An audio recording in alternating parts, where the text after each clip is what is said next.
ကိုကတွန်းရဲ့ချစ်ချစ်တို့ရေအားလုံးပဲမင်္ဂလာပါ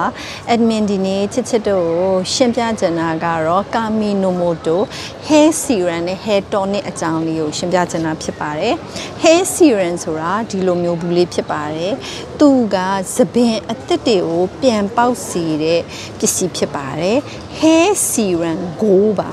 ဘာလို့ကိုလို့ဆိုရလဲဆိုတော့သူကဒီကာမီနိုမိုတိုလို့စာသားလေးရဲ့နေရာမှာရွှေရောင်လေးဖြစ်ပါတယ်ဒါကြောင့်မလို့ admin တို့က hair serum ကိုလို့ပြောတာပေါ့နော်သူကသပင်ကိုပြန်ပေါက်အောင်လုပ်ပေးတဲ့ပစ္စည်းဖြစ်ပါတယ်နောက်တစ်မျိုးအခါကျတော့ကာမီနိုမိုတို hair tonic silver ငွေရောင်လေးဖြစ်ပါတယ်သူကသပင်ကိုမကျွတ်အောင်ကာကွယ်ပေးတဲ့ပစ္စည်းဖြစ်ပါတယ်သူ့ရဲ့ကာမီနိုမိုတိုဆိုတဲ့စာသားမှာဆိုရင်ငွေရောင်လေးပါပါတယ်အဲ့တော့သပင်ကိုပြန်ပေါက်ချင်ရင် hair serum ကိုသုံးပါ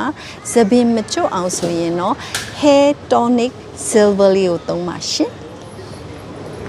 ကာမီနိုမိုတို hair serum ကိုနဲ့ကာမီနိုမိုတို hair tonic silver လေးကိုရက်ချားလေးသုံးပြီးမဲ့ဆိုရင်အရန်ကိုကောင်းပါတယ်။ကိုကသပင်ကိုပြန်ပေါက်အောင်လုပ်တာပါ။ငွေရောင် silver လေးကတော့သပင်ကိုမကျွတ်အောင်ကာကွယ်ပေးတဲ့ပစ္စည်းဖြစ်ပါတယ်။အားလုံးကိုကျေးဇူးတင်ပါတယ်ရှင်။